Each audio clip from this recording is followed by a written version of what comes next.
Hey guys, this is Josh Enyard again, the Great Bearded Green Beret. Gonna talk to you real quick about one of the most valuable resources you're gonna have to source while you're in any sort of bug out, and that's water. You know, dehydration and hyperthermia, where your body temperature gets too hot, can kill you just as quick as hypothermia. In a bug out type scenario, especially within the first 24 to 72 hours, when you're trying to get from whatever location you're leaving to whatever location you're going to, water is going to be one of the most important resources that you're going to have to look for and refill at every opportunity. And I recommend that when you're planning your bug out route, that you always make sure that you plan as many water crossings as you can. And every time you cross a viable water source, while it may not look outstanding, you still need it, and you can't afford to pass it up and hope that you run into a cleaner water source down the road. You have to take it while you can get it. And really, the method you use depends on, really it comes down to how much time do you have to sit here exposed at this water source and what the situation is. Am I relatively safe in this area? Do I feel like I need to hurry up and continue to move? Those are questions that you need to ask when it comes to determining what method you're going to use to purify this water. I wouldn't recommend drinking it straight from the source without some sort of treatment. You need to disinfect it or filter it some way. I also don't recommend the field expedient filtration methods, where you're taking like one of these bottles and filling it up with sediment and grass and rocks, etc., because it's not all that effective. Water's going to take the path of least resistance. There's no way that you're going to pack something like this tight enough to prevent the water from just going around the sides and coming out the bottom still contaminated. An improvised filter is just that. It filters particles, it filters the larger particles out of the water to make it more palatable. It doesn't make it safe to drink. So even if you run it through this type of filter, you still need to disinfect or purify it using some technique like a commercial filter, which filters down to such a fine particulate level that it actually does make it safe to drink, unlike an improvised filter or some sort of chemical disinfection like I would do with these tabs, or some sort of thermal disinfection like you would do by boiling.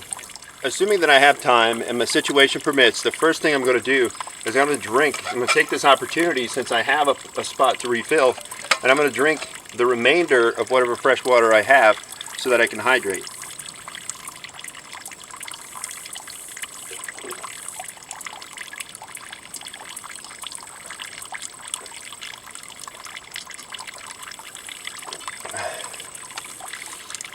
Now that I've got an empty water bottle, I can take full advantage of this water source before moving on. And if I've got time, I'm going to filter using my Sawyer Mini. And there are a few different ways that I can use this. And it has a flow meter on here, meaning that contaminated water goes in through this end and it comes out clean on this end. So, a couple different ways that I can use that. Normally what I'll do is I'll take this bag that it comes with and I'll fill that up.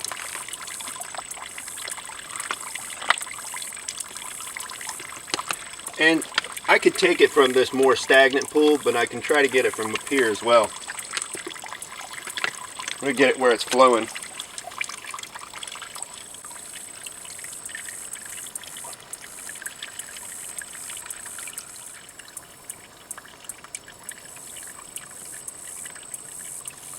And once that bag is full,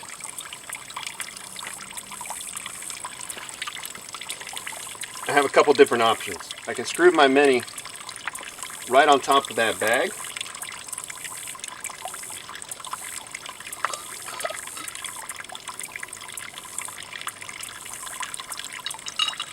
and actually squeeze it into my water bottle.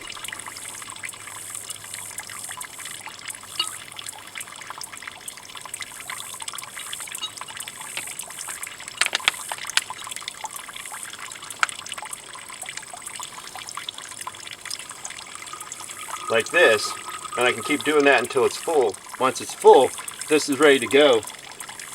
As long as I feel safe in this area, I'm going to continue to fill this up with water. And I can drink straight off of this.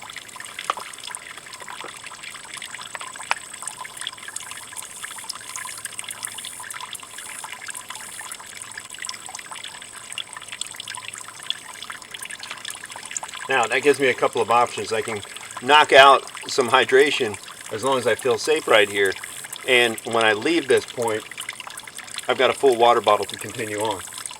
So the other thing I like about the Sawyer Mini is that it's compatible with these style bottles. And I can find these. I found this one on the way up here. I can find these and it increases the number of containers I have. Or if for some reason, you know, I got a hole in this bag or whatever, I can replace it with this. I can fill up on this and I can drink directly from here, or I can use this, fill it up,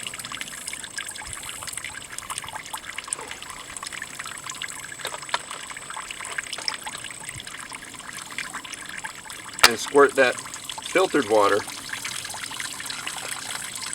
into my water bottle.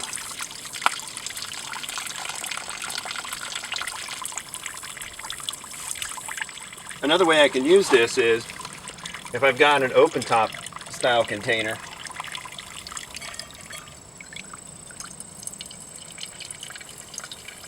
I can fill that up and I can use the straw that comes with it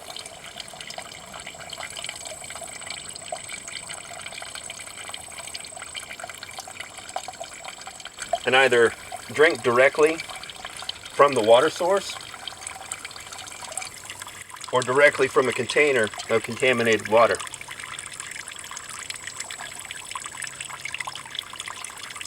So a lot of different ways I can use this Sawyer Mini filter to get water if I have time and my situation allows me to remain at a water source for kind of an extended period of time.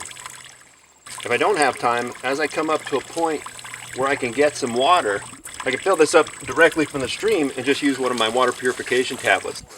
This particular brand is Katahdin Micropure MP1s. So I would fill this up in a stream, keep moving. If I want, I can use my Shimag as a pre-filter to keep debris from getting in here as I fill it. And then I would drop one of these tabs in, put the lid on it, and while I continue to move, this is going to passively disinfect my water. And this particular tablet takes about 4 hours. So once I get 4 hours down the road, this is safe to drink using this technique. So again, never pass up that resource. Always plan your route so that you're going to have multiple stream crossings if possible, so that you can resupply your water multiple times along your route. Whenever you find a water resource, don't pass it up. If you have the time, take your time and hydrate right there and make sure that you leave that water source completely topped off with your belly full of water as well. If you don't have time, scoop it and go. And remember, drop those tabs in and let them work for you passively. It'll be ready to drink in about 4 hours. That's it for this video. I'll see you again on the next video. Thanks.